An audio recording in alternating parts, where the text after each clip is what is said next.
Professor of Political Science at the American University, and he joins us from Washington, D.C.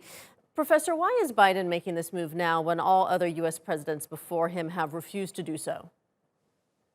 Well, actually, Reagan made a similar statement, but all the presidents since Reagan did not, in order to maintain a strong Turkish-American relationship.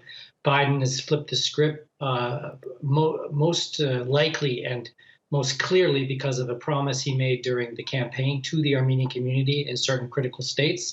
The way in which the statement was phrased was not a statement about genocide. It was a statement about remembrance of Armenian victims on Armenian Remembrance Day. The genocide was just one word in a much longer statement in which they said they don't want to place any blame. He called Erdogan and explained he wants a deeper, stronger relationship and a deeper, stronger relationship between Turkey and Armenia. And he put it out on a Saturday afternoon with no fanfare. They didn't even email it. I get emails from the White House and State Department. Nothing was emailed. It was just a statement on the website, and then quickly attempts to repair any damage done. So this is a domestic political move done as a promise during the campaign. And it's clear that Biden wants to turn the page just as quickly as he can. How big of an influence does the Armenian diaspora have on the Armenian lobby there in the U.S.? Oh, it's near total. We have something I've written a paper on for the United Nations called diasporic diplomacy, in which, for example, whether it's China or Israel or Cuba or Greece or any number of countries, our foreign policy is often driven very much by the diaspora and not always by realpolitik and other interest-based considerations. And that's often why Congress is out ahead of the executive branch on these things. And as you know, in 2019, both houses of Congress passed near unanimous in the House, unanimous in the Senate, a similar designation about Armenian genocide, which had everything to do with politics and almost nothing to do with a historical judgment. What could the release of this statement, what could be the likely impact on relations between Turkey and the U.S.? That's up to the diplomats, and there's a lot that can be done here.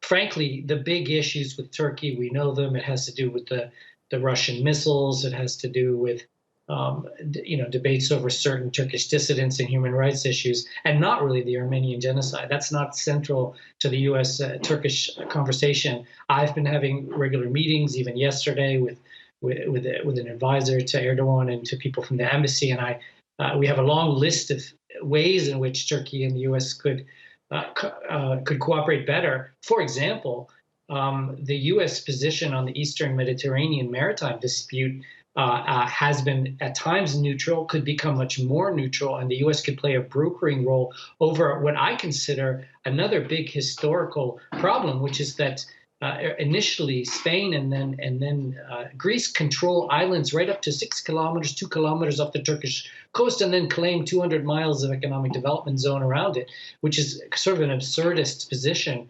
And as NATO did with U.S. support, and as even AFRICOM and other entities could do, the U.S. could play a brokering role to right that historical wrong, because there are historical wrongs all around here. And let me add, in support of what your Turkish American speaker said a minute ago, there was a Greek genocide, according to Wikipedia. If you look at it, there was the Syrian genocide. There was a Circassian genocide in which they all ran to the Ottoman Empire away from the Russians, all at the same time.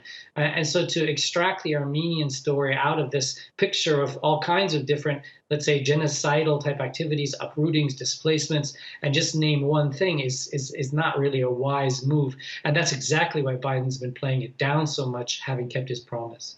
Okay, we're going to leave it there for now. Professor William Lawrence joining us from Washington, D.C. Thank you so much for sharing your thoughts with us.